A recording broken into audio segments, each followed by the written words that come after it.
नमस्कारम दोस्तों। अभी कुछ दिन पहले ही देहरादून उत्तराखंड के भीड़ भरे इलाके में ओवर स्पीडिंग के चलते एक भयंकर रोड एक्सीडेंट हुआ, जिसमें कार में बैठे 7 में से 6 लोग मारे गए और एक गंभीर रूप से घायल हो गया। और आश्चर्य की बात यह है कि मरने वालों और घायल सभी लोगों की उम्र 19 से 25 साल के बीच की है, जिसमें मृतकों में 3 लड़के और 3 लड़कियां शामिल हैं। ये सभी बच्चे एफ्लुएंट परिवार के बच्चे थे और एक निजी कॉलेज के छात्र थे। जांच के दौरान यह पता चला कि मृतकों में से एक लड़के ने अपने नए टोयोटा इनोवा एसयूवी, जिसकी कीमत लगभग 30 से 40 लाख की है, की खुशी में अपने दोस्तों को पार्टी दी थी। शुरुआती जांच के दौरान यह कहा जा रहा था कि ये लोग एक BMW कार के साथ रेस कर रहे थे और दावा यह भी किया जा रहा था कि इनमें से कुछ लोगों ने शराब पी रखी थी। पर हाल ही में देहरादून के ASP ने इन दोनों ही संभावनाओं को खारिज करते हुए कहा कि रेस वाली बात CCTV फुटेज देखने के बाद साबित नहीं होती है। साथ ही पोस्टमार्टम से भी यह पता चलता है कि उन्होंने ड्रिंक नहीं किया था।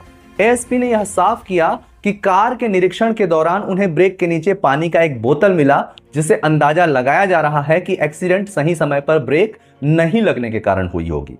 साथ ही उन्होंने यह भी बताया कि CCTV फुटेज के अनुसार एक्सीडेंट के लगभग 1 किलोमीटर पहले ही गाड़ी की स्पीड बढ़ी थी, जिसका कारण अभी तक साफ नहीं हो पाया है और इसका पता लगाने की कोशिश की जा रही है कि उन्होंने ऐसा क्यों किया।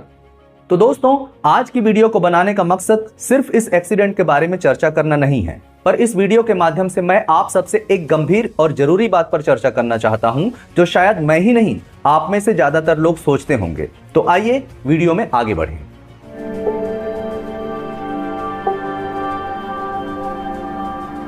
आपने देखा कि इस एक्सीडेंट में मरने वाले सभी 19 से 25 साल के युवा थे और यह पहला ऐसा मौका नहीं है जहां युवाओं का एक्सीडेंट हुआ जिसमें उनकी या उनकी वजह से किसी और की मौत हुई हो।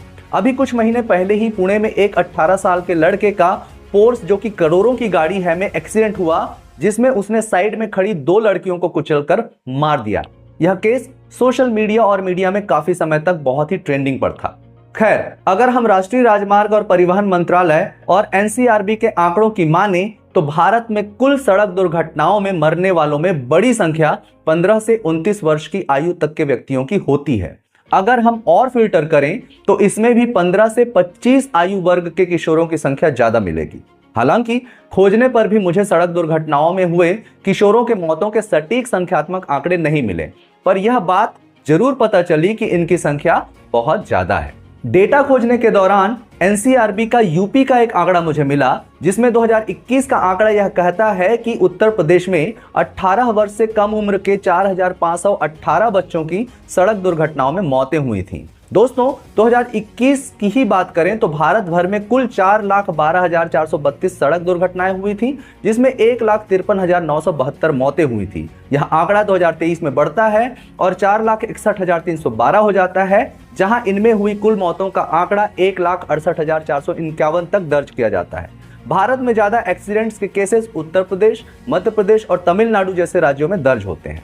दोस्तों, खोजने पर भी सटीक आंकड़ा न मिलने पर मैंने 2023 में किशोरों के रोड एक्सीडेंट्स में हुए मौतों का टेंटेटिव आंकड़ा निकालने के लिए यूपी के ही 2021 के आंकड़े से अंदाजा लगाने की कोशिश की, जिसमें मैंने प्रति राज्य कम से कम 2000 मौतों का एवरेज लिया, जो लगभग 56,000 की संख्या देता है, जो 2023 में हुई कुल मौतों का 33% हिस्सा बनाता है, जो एक बहुत बड़ा हिस्सा है।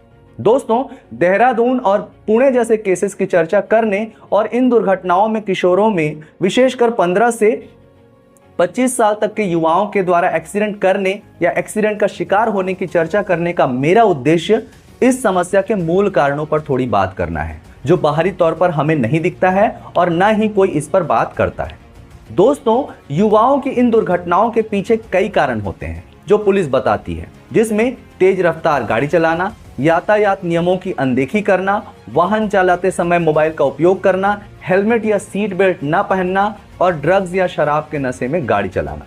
पर अगर कायदे से देखा जाए तो युवाओं के इस तरह के गैर जिम्मेदारी पूर्ण गाड़ी चलाने के पीछे और इस तरह हुए दुर्घटनाओं के पीछे मूल में कुछ और ही कारण होते हैं, जो नैतिक, सामाजिक और एग्जिस्टेंशियल होते हैं, और इन्हीं कारणों पे बात करना मेरा असली मकसद है दोस्तों। तो दोस्तों, ऐसी घटनाओं के लिए अगर सबसे पहले कोई दोषी है तो वे हैं माँ बाप। सबसे पहले तो पेरेंट्स को इस बात की जिम्मेदारी लेनी होगी कि ऐसी पावरफुल कार्स या बाइक्स बच्चों को या माइनर्स को या किशोरों को दें ही मत। यह छूट, यह समस्या खासकर एफ्लुएंट और अमीर परिवारों में ज्यादा देखी जाती है, जहां लाखों करोड़ों की गाड़ियां बच्चों को मौज मस्ती के लिए यूं ही दे दी जाती हैं, बिना यह सोचे कि क्या वे अभी इतने मैच्योर हैं कि जिम्मेदारी के साथ गाड़ी सुरक्षापूर्ण तरीके से सड़कों पर चला सकते हैं। मुझे कभी कभी लगता है कि जब आप इतनी महंगी गाड़ी खरीद सकते हैं तो बच्चों के साथ ड्राइवर क्यों नहीं भेज देते। खैर, यहां मैं किसी वर्ग विशेष की आलोचना नहीं कर रहा हूं, मैं सिर्फ यह कहना चाहता हूं कि माता पिता को कुछ चीजें ध्यान में रखनी चाहिए। पहला, बच्चों को जिम्मेदारी का एहसास कराना जरूरी है। साथ ही दूसरों के जीवन और दूसरों के अधिकारों का भी उन्हें सम्मान करना सिखाना चाहिए। पावरफुल कार्स और बाइक्स देने से पहले कम से कम उन्हें समझाना चाहिए कि सावधानी से गाड़ी चलाएं। हालांकि बढ़ती उम्र में जहां बच्चे बुद्धि से कम और हार्मोन से ज्यादा कंट्रोल होते हैं, पर फिर भी अपनी जिम्मेदारी निभाते हुए बच्चों को गैर जरूरी चीजों से दूर ही रखने की कोशिश करें।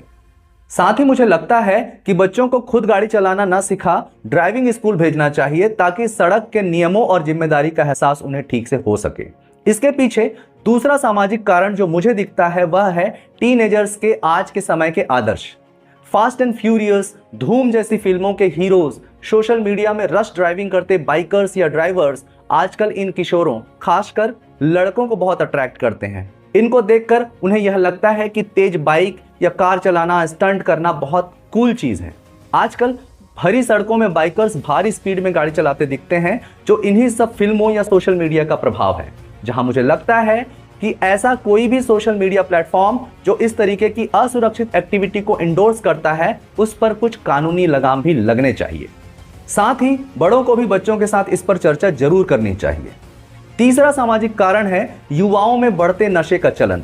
युवाओं द्वारा ओवर स्पीडिंग और एक्सीडेंट का सबसे प्रमुख कारण युवाओं द्वारा नशे में गाड़ी चलाना भी है। नशा खासकर व्यक्ति को एक फेक कॉन्फिडेंस देता है, जिसके चलते लोग वह खतरनाक काम भी कर जाते हैं जो शायद वे सामान्य अवस्था में कभी नहीं कर सकते या सोच भी पाए। शराब या किसी भी प्रकार का नशा जजमेंट या रिएक्शन टाइम को कॉम्प्रोमाइज करता है, जिसके चलते ज्यादातर एक्सीडेंट्स होते हैं दोस्तों।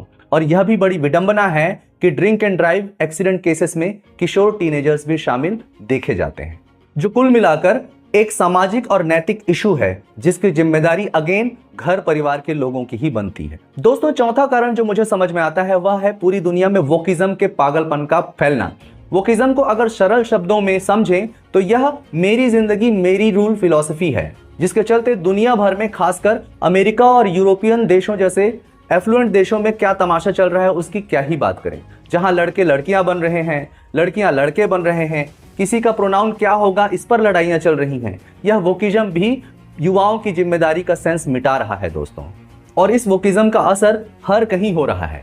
इसी के चलते टीनेजर्स बड़ों को सुनना पसंद नहीं करते। उनको लगता है कि यह सब करना उनका अधिकार है, पर वे यह भूल जाते हैं कि उनकी समाज के प्रति भी जिम्मेदारियां हैं और दूसरे लोगों के भी कुछ अधिकार होते हैं। हालांकि इस समझ के आने में यह एज भी बाधा ही होती है, पर उससे भी बड़ी बाधा यह है वोकिज्म है दोस्तों, जो सोशल मीडिया और फिल्मों के माध्यम से बच्चों के मस्तिष्क में घर कर रही है। फिल्मों में 14-15 साल की बच्चियों को सेक्सुअली ऑब्जेक्टिफाई करना, उनके बॉयफ्रेंड गर्लफ्रेंड होने को, सेक्सुअल एक्ट को नॉर्मलाइज करना, यह सब इसी वोकिज्म का हिस्सा है। इसके साथ हमारा एजुकेशन सिस्टम भी बच्चों के नैतिक, सामाजिक और मानवीय जिम्मेदारियों को बढ़ाने पर कोई ध्यान नहीं देता, और अंततः ऐसी स्थिति हो जाती है। दोस्तों, हो सकता है कि आप में से कई लोग मुझसे सहमत ना हो, पर बहुत गहरे में यही कारण काम करते हैं। आप माने या ना माने, किशोरों द्वारा सड़कों पर हो रहे हादसे न केवल उनकी जान लेते हैं, पर इसका खामियाजा उन व्यक्तियों को भी भुगतना पड़ता है जिनकी कोई भी गलती नहीं होती, जो शायद रोड के किनारे खड़े होते हैं या सेफ जगह पर चलते होते हैं। तो मुझे लगता है कि इस सुधार की जिम्मेदारी सभी शिक्षण संस्थानों और सबसे पहले तो माता पिता, परिवार को ही लेनी चाहिए, और ऐसे पावरफुल व्हीकल्स पर बच्चों को फ्री हैंड देने से पहले उन्हें अच्छे से इस विषय में जिम्मेदार बनाने की कोशिश करनी चाहिए। तो आज के लिए इतना ही दोस्तों, मिलते हैं अगले वीडियो में किसी और नए टॉपिक के साथ। तब तक के लिए नमस्कारम, जय हिंद।